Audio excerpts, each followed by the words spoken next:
Hey, hi everyone. Welcome to our next edition of the Tickle Me Comedy Podcast with Isaac and Dillon. You'll probably notice there's no Isaac tonight. I don't know, he's missing in action. Actually, he had another engagement that he couldn't get with us. But so I'm going to try my best to host the whole show tonight. It's a new experience for me, so we're going to have some fun. Tonight's show is brought to you by Makers and Finders, where we're at. You'll hear some background noise. It's great customers having some great food and drink. It's a great time. We're down here in the Arts District of Las Vegas on Main Street. So if you're down here, stop in at Makers and Finders. Some good food. You can see that we're going to be different format tonight. We're going to eat while we talk. I think it's going to be a lot of fun. So joining me tonight are two great local comedians. We're going to spend some time talking to them and find out about them. To my left is Louie Bruce. How you guys doing, man? All right, glad to be here. And to my right, go for it. And to my right is Jeremy Flores. Hello. So Also glad to be here. How great! So we're gonna. Our night tonight is gonna be real informal. We're just gonna have a conversation and just kind of talk about how our comedy's going. And so let me start with Louie. Louie. So during the pandemic, for that whole last 90 days or so, what have you been doing to keep yourself sharp as a tack with your comedy? I just been watching other comedians, man. Just watching the good people like Chappelle. Watching, Chappelle put out a special, and really, this has been a very interesting time because some comedians that are doing Zoom comedy shows. I haven't been invited to do one yet, but I've been watching them to see what I wouldn't do and what I would do. Then I seen shout out to Stephen Briggs. Stephen Briggs had just did a show where the cars was right there. So I just been looking at scenarios. I haven't been invited to do one yet, but I just been kind of seeing what people are doing, and just staying tuned in like that. Like, what's the crowd reaction to the Zoom? Like, I noticed a lot of comedians are going live, Instagram live, Facebook live, putting they're like pinning their Cash App on the post, like right there. I'm like, yo, that's a good idea. Yeah. I had an opportunity. I did one of the Zoom comedy shows. Okay. And as we talked about in the last podcast, it was really different because you're not getting any feedback. Good. And so, but the good part about it was, as I said before, I got to put my set list right under the camera, so I didn't have to remember what I was doing. Next joke. Next joke. Maybe even Read funnier. your comedy. And so, and then you mentioned Stephen Briggs' drive-in comedy show. We did one of those a couple weeks ago. Is that right? We did. We were over at Freshwater Studios, WATA. And Phil just did one. I just saw that. Yeah. Did you see it? Yeah. I know. It was a great time. I was one of the comedians. And that was an interesting, we'll get to you in a minute. Where was it? It was over at Freshwater Studios over on Valley View, kind of behind the new Raiders Stadium. By where? Over on what did I just say? Valley View. Okay. Where was it? Where was it hosted? It was everywhere. They sold tickets. Freshwater did the marketing. I mean, was it Zoom? Was it a Zoom comedy show? No. It was a live cast. Oh. Well, it was a live show, and then we had a video crew there. And at one point, there were 7 cameras running around the place. And what they're doing with it is they're editing it and doing post-production. And it's going to turn into either a Netflix special or a Amazon Prime special. Oh, wow. So hopefully it's gonna be a pretty good deal. I hope everybody out there gets an opportunity to see it. But talking about feedback, what we did was, so there were a bunch of cars, and because you guys don't know, so I'll review. So we had a bunch of cars in the parking lot, and we'd set up a stage in front of the loading docks, and there were some picnic tables, and so people were either sitting in their cars or they were sitting at the picnic tables. And for feedback, instead of applauding, some people applauded, but they were honking their horns. Yeah, that's what I seen with Stephen Briggs. Blinking their lights, honking their horn. I'm like, okay, that's a little better than the laugh, right? Yeah, because it's louder. Instant. Yeah, but I mean, it was weird. He would say a joke, and then it would be like horns honking. Yeah. Like a random horn. It's different. It's different. That was the same experience that we had over at Freshwater. So when the special comes out, make sure you see it. So hey, that's funny though. Imagine like your joke doesn't go. I know. And there's no horn. Nothing. You're like, Still in a bunch of cars like crickets. Oh man. What I thought was really cool is, you know how we always ask who's from out of town? Well, we could just see the license plates from the out-of-town people. Oh, There was yeah. a New York plate, there was a yeah. Massachusetts plate. Hey, I see you're from Michigan. That was pretty cool. So, Jeremy, introduce yourself and tell us about what you've been doing during this pandemic. Okay, my name's Jeremy Flores. I've been a comic here in Vegas forever, since like 99, 2000 when I started. Basically, during the pandemic, I had a lot of shows lined up in July and August. I was supposed to do some casinos. I was with a guy named Roy Haber, who's a national comedian. He travels all over the country. That's what he does for a living. He is in his car like every day.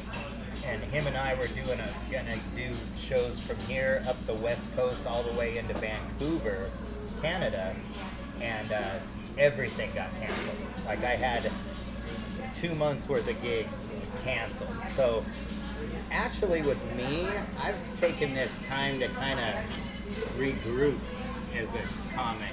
Like it's almost been like a writing thing, I'm anxious to get on stage now, but for the 2 months that it happened, it was actually kind of okay for me, I guess. I was like, I want to take a little break from it for a second, restructure. Like Louie said, watch a bunch of comedians, just see, just kind of do more of the educational part than the training part, I guess, And I am anxious to get back out there, but I'm not in a rush. Good. Same with me. I used that couple months to do some writing. I'm not as far into comedy as you guys. You guys have been doing it forever, so I'm not that far. So I took the opportunity to write some new material, to just kind of practice my sets and my timing. I was having an issue with timing. I was doing, I don't know if you guys have done this, but like I would set up a set list, or they tell me you got 7 minutes or whatever. So I set up a set list, and then I'm trying to get through it, but it's taken me longer, and then you have to kind of in your head readjust your set. Well, see, that's another thing. Like what you need to do with that, I know exactly what you're talking about. And what my problem would be was, some places I have to do 45 minutes, some places only 15, some places 5, some places 30. So you kind of have to know those sets, and you only get that through practice. And so when somebody says, hey, you have 10 minutes, then you kind of know what your 10-minute set is. Like, it's all practice. That's good. That was my good learning experience for this pandemic break that we had. I was a little concerned with it being kind of forced on us. We didn't plan to have this. Like you said, we had things already set up. We had shows that were ready to go, and everything got canceled at the last second. How about you, Louie? Did you have a bunch of shows canceled? Actually, I didn't, because I really, going back to like 2017, I was already kind of on a path that was slightly interrupted by the pandemic, but I came to a point where I was like, you know what, I'm getting a little older now, and I'll be 45 in August. So I'm like, it's probably time to diversify my skills. You know what I'm saying? Like I see a lot of comedians. With comedy you can do it at any age. However, the level you can do it at kind of diminishes. Well, see, that's another thing, because like you said, I don't want to be stuck in an. When I was in my 30s, I'm like Louie. I'll be 49 this year. Right. And I didn't want to get stuck in just doing Vegas comedy over and over and over and over. It's like you gotta put your name out to a booker and say, hey, this is me, here's my stuff, blah blah blah blah blah blah blah blah. But with this pandemic, so I started doing that with TV shows and stuff. And I was actually on Catch 21 with Alfonso Ribeiro, the game show. And Animal Planet had gotten a hold of me, and I was a candidate to host one of their new shows. They got a hold of me, this guy from Pennsylvania, all this stuff. And 2 days later, this pandemic hits, man. So they said everything's going to be on hold till after this whole thing is 100% cleared. So it's like, that's the part I'm kind of upset with. It is I'm trying to diversify, like Louie said, and do different things other than just straight stand-up. Yeah, because we don't know when it's going to end. We don't know like the Tickle Me Comedy Club at the Eclipse Theater. We can't open that until the Eclipse Theater is comfortable with opening. And it looks like we're kind of going backwards now instead of forward. Right. Look how close we sit. We're not even socially distant right now. We're just like we are. Well, on TV, we're how. And then this is 6 inches. Yeah, that's right. So we're really 12 feet apart. It just makes you look bigger. But one of the things I always like to do, we interview comics every week, and one of the things I really enjoy doing, and hopefully you guys can play along with me, is I like to talk about the best set you ever had and the worst set you ever had. So let's start off with the worst set. So for me, I'll start off. For me, it was, oh my gosh. I remember mine. This is, I can remember this set. There were, I don't know where these people came from, but it was over at the Eclipse. And every joke I told, the night before, I had killed with the same stuff. It happened. And the audience was a little bit smaller than the previous night. And everything I said, it just kind of got like stone-faced. It looked like Mount Rushmore out there. But, Mount Rushmore, that's politically correct right now. Don't be talking about that. But, so that was kind of the worst one that I ever had. How about you, Louie? Man, you know what? There's been a lot of worse. But, Yeah, there's a lot of worse. But how about this? I would say probably the worst one I've ever had. I'm going to say for me, not the crowd, but for me, I was doing it was an open mic. This is a long time ago. Like, some friends I went to school with came in to watch the show, and I was kind of excited about it. But I had a joke that I did that was about crippled people. You know what I'm saying? You know, like people that walk with the limp, and I did the limp, and I did all of that. And so the front, like my friends sat like in the front row. They sat there a little in the front row. And I'm, you do the joke, and you looking for that feedback, like it's coming, and they're looking at me like, oh yeah, like literally like just like that. So during the course of the show, one of my friends got up off the table, and she walked exactly like I just did that joke. She had gotten a car wreck, and she was crippled from that. And I'm sitting here talking about it. I feel so bad. I just saw her like 2 years ago, and I still apologize. This happened like 15 years ago, and I apologized. And she was like, "Oh, it's okay, it's okay." But in that moment, in her face, it was not okay. Hey, It was not okay. It's okay. I do a lot of cripple jokes, so it's okay. And then like the best show I did, I was in Stockton. I did a show for a buddy of mine. He's a recovering addict, and so he tapped into that market. Man, he packs out a theater, 300 people, 200 people, and he was doing like a monthly show. And I came out there and did that show, man. It was, like, just, you ever get excited from the playback? Yeah. Like I was listening to it. It's on YouTube. It just I'm like, man, it's like hitting home it was runs, like, dude. I felt so good that night. I felt like I had just arrived. How about you, Jeremy? Well, me, I absolutely 100% remember the worst show. And the worst show is, so the first time I ever tried stand-up, I had about 50 friends come. It was a place, it was Davey O's old place. Yeah. Norma, all right. This was called the La Bombardier. It was on Sahara. It's where that Statue of Liberty. Yeah. But Down now there. it's a gay bar. Right. I know what you're talking about. I know It was- exactly what you're talking about. But so that was the first, and me and Gooch used to go there all the time until they found out he was 19 and couldn't go anymore. But so I had all my friends there. It was my first night ever doing stand-up, and I crushed it. I did good because my friends are there. Everybody was like, yeah. So the second night I ever did stand-up, I got in a contest at the Comedy Stop at the Trop, and I'm like, oh, this stand-up thing is easy, and blah, blah, blah. Yeah, you So get I that go out there. confidence. It was me against 2 other girls, and I just eat shit. I mean, I ate shit for the 10 minutes they gave me or whatever. And I was like, oh my God, because Jimmy Walker, JJ Walker was the host, and right as I was going out there, he goes, remember, you can't cuss. And he was kidding. So I'm all, oh my God. Shit you up with the rookiness. I had so much material, and half of it was the word fuck. Right. So I'm like, oh my God, I'm Pussy, dead. bar, I'm dead. dick, all that. Dead.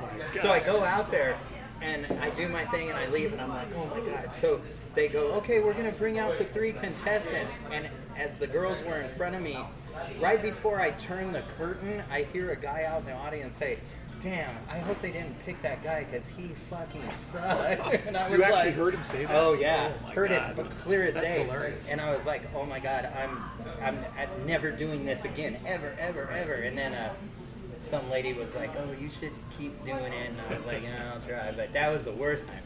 Best night was actually, I've had a couple good ones, but the last time I did a show last year at the Santa Ana Star Casino in Albuquerque, New Mexico. Been there. Yeah, it's the stage is the place. It's a 2-story venue. It looks like a balcony seating, you know. And man, I just couldn't go wrong that night. Like everything, it was just hitting. Those are great nights, hitting. aren't they?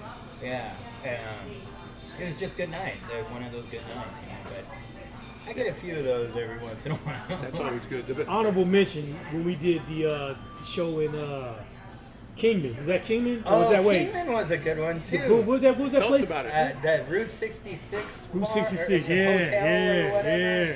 Yeah, that was I a mean, good we were night. like stars that night, Yeah, man. We did the and- show. We had a- Yeah, and it was like during the World Series of the Yankees Yep. or something. So like, Mhm. there were some people there, and it was just a good show. Like as a matter of fact, afterwards. we hung out at the We place. hung yeah. out at a different. All the locals took us to a bar. Yeah. Me and Louie and Reggie. Reggie, Nice. yup, Yeah, yup. we went. That was in Kingman, and that was a fun one because they put us up. I mean, most Put of us in a the room, venues got to we eat. did- I mean, yeah, it was just- yeah. Like most of the venues do that, but it was just cool to get out of Vegas, but not have to drive too far. It's Yeah. only an hour. Or Right, something. right. So, yeah. so the best one I ever did was an impromptu. It wasn't booked. It was just an afterthought. I was on a cruise ship, and I got in a conversation with the cruise director, and I said, "Hey, do you guys have like open mic, or do you have comedy show?" "Oh no, we don't have anything like that." I said, "Well, I'm a comic. How about if I open for one of your shows?" And she goes, "I don't know." And a couple days later, I saw her, and she goes, "Yeah, go ahead. You can open for the show, this particular show." And I thought it was pretty amazing because This is the best day you This had? is the oh, best thank one. God it wasn't the worst. I know, right? They would throw me overboard, right? Terrible. So, what I was really, she didn't know what kind of comedy I did. I think it was because I had like a real business card that said, "I'm a comedian," Comedian, yeah. so it probably added some like credibility to me. He was like, oh. Yeah. So, on cruise ships they have this central area, the central atrium, and it goes all the way up through the ship. Each deck that has you can see down. And so the show was going to be there, and so she says, "Okay, so be there at a particular time." And she introduced me, and she didn't give me any time limit. And there were probably, on each level, there was probably, total them all up, there was probably 300 or 400 people watching this thing, and it was just, I couldn't say anything wrong. It was an awesome time, and the best part about it was, it wasn't even booked, it wasn't even planned, and I didn't get paid for it either. But Well, that was what I'm saying. That would have been the best part. You know, I got to tell you something, and I forgot about this. One time, I had something kind of like that happen. So, you know, when you're a comic, you don't have a whole lot of money, obviously, unless your family does, and then you say, Yeah. "I want to be a comedian, daddy." yeah, But there was one time I was dressing up for my friend's company for kids' parties. And I would dress up like the Hulk or this and that. So we do one at Vinny Favorito's house that had the show, and my buddy was like, "Hey, you know, he's a comedian, this and that." And he goes, "Hey, dude, you did so good with the kids." He goes, "Why don't you do this? Why don't you come to the Flamingo, and during my set, I'll stop it and let you do 5 minutes." I was like, "Are you kidding me?" And he goes, "No." So I was like thinking, oh, he's just saying that in front of his friends. Well, he called me and he's like, "Hey, do you want to do it?" I was like, "Yeah." Go to the Flamingo. So I'm waiting. I'm like, oh, he forgot or whatever. Halfway through his show, so he stops in the middle of his show and says, "Come on up." I did 10 minutes and it was cool, and then I left. But he had a showroom, so it was like full. It was pretty cool. Yeah. That was at the Flamingo. Now he plays poker on TV. yeah.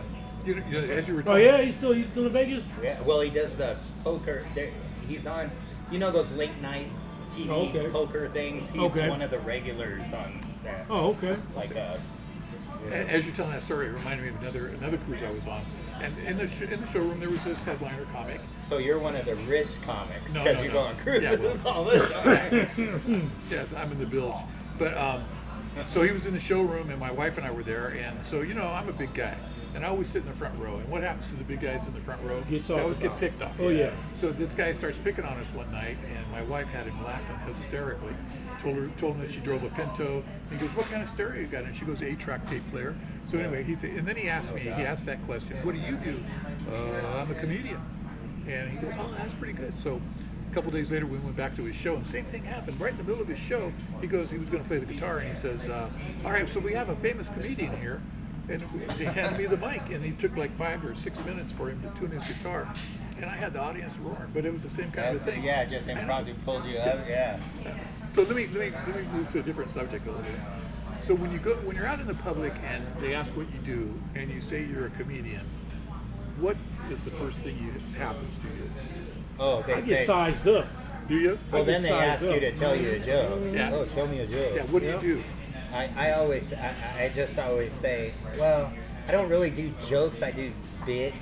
So Right, like stories, stuff. Like I try to brush that off. I don't like being like, oh, hey, waka waka. Like, I remember one time, this is before I was married, but this lady I was trying to talk to, she invited me over her house. But when I got to her house, we was watching a football game, right? I got to the house, and the ex-husband was there too. Oh boy. The ex-husband, so they're still friends. Like, so I'm like, no, it wasn't like that, but I'm thinking like, this is weird. weird, Like, yeah. It just I'm thinking feels about this weird. the whole time, Yeah, and you're then like, this is weird. and Oh, she I'm already gonna knew I was a smash comedian, it. and so she was trying to brag about me. She was saying like, yeah, Louie's a comedian, and up to that point, I'm the kind of person. This is my thing. Like when I come into a room, like you have two types of people. You have people that engulf, Attack the but then there are people that draw it in to take in there. That's me. Yeah, me too. I'm observing everything. What's funny? Like she's rocking back and forth. I starts doing stuff like that. Yeah, like so. nervous and Yeah, everybody's looking at me like, Wait, you haven't been funny That's all all night. right. I And know. I'm like, they expect it. That's our producer Sammy that he's talking about. that's right, Sammy the producer, shout out to her. Yep. So Thank I'm you, looking, Sammy. I'm like, I just said like this. I said, well, let me just say this. It's a little weird that I'm sitting right here with the ex-husband and the chick, and I'm about to bang the chick. And I said that. They were like, they know where to laugh, and they were like, oh, snap.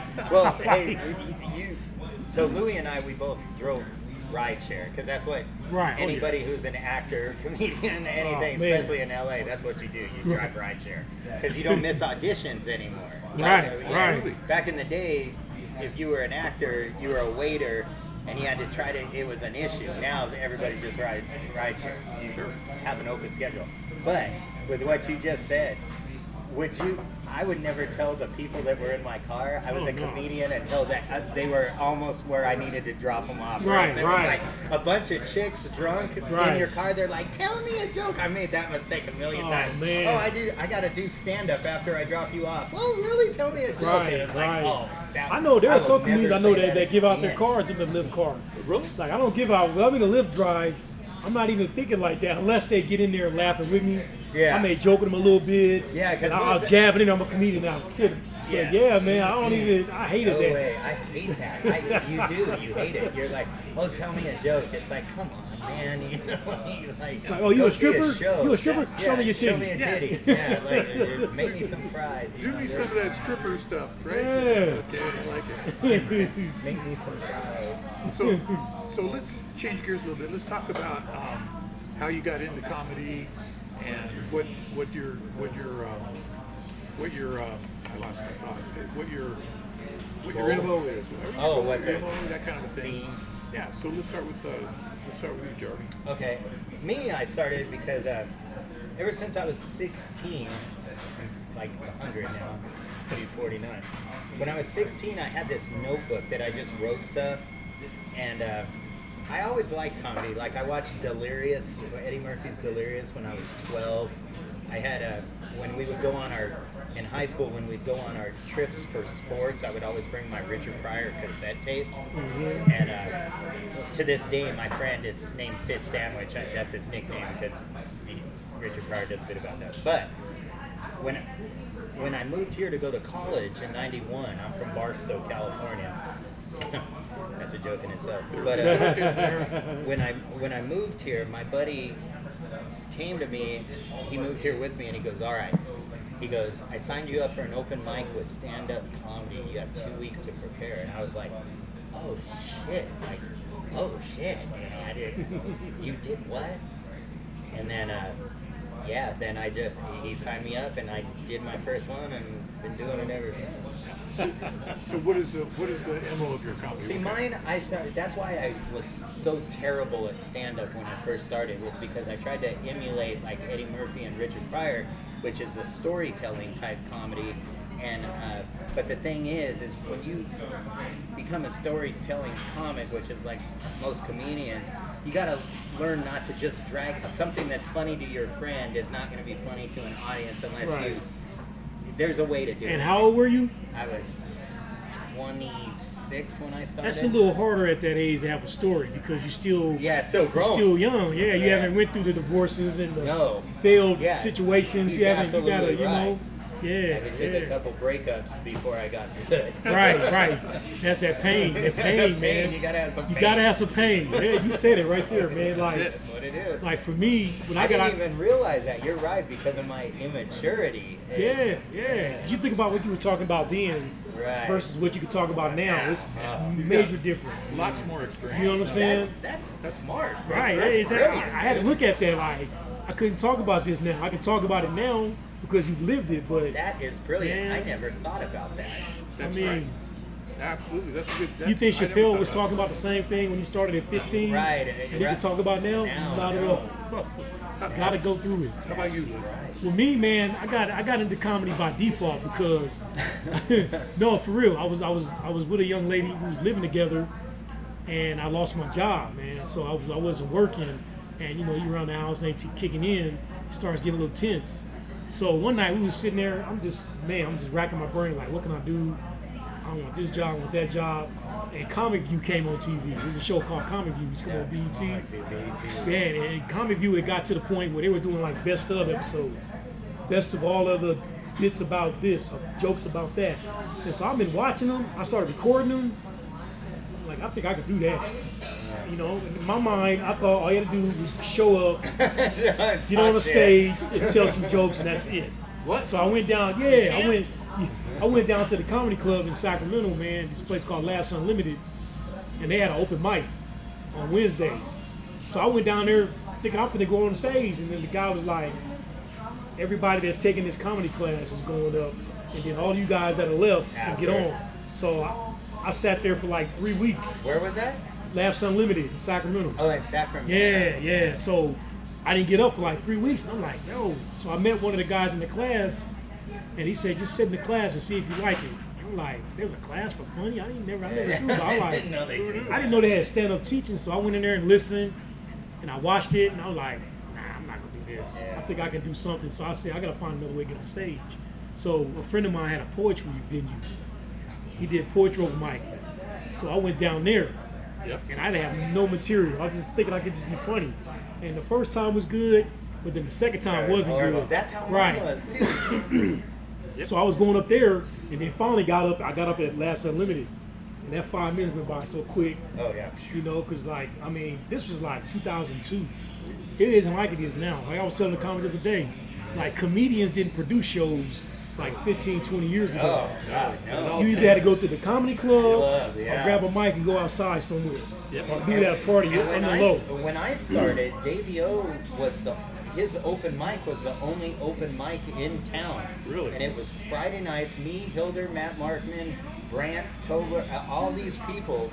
It was Doug Stanhope was just moving away. Yeah. But we all used to, it was Friday nights at Norma Jeans, and it was on Decatur and Twain. Wow. Decatur and Twain. I'm trying to think. Hey, By the pool shark. That's a neighborhood. Yeah, okay, right there. It was Yeah. a shithole bar. Yeah. There's a pool hall right there now, right? Yeah. Yeah, I live in that area. Oh, yeah. Well, So I wanted just to say there was a part 2 to that because I did my comedy and I kind of fell into the same trap that he did. I had jokes, but it wasn't like, nothing of substance. So I just stopped doing it for like 6-7 years. I just stopped, and in that time I had a child, got married, started doing more things, and I got to Vegas. I didn't even move here for comedy. I moved here because my wife wanted to move at that time. And I went, I was like, man, it's how much to live here? Oh, we're going to Vegas. So I started like getting that bug again. I saw it on TV, and I found a spot. There was an open mic at the Nellis Air Force Base. They only was going once a month. This was the soldiers, a flyer.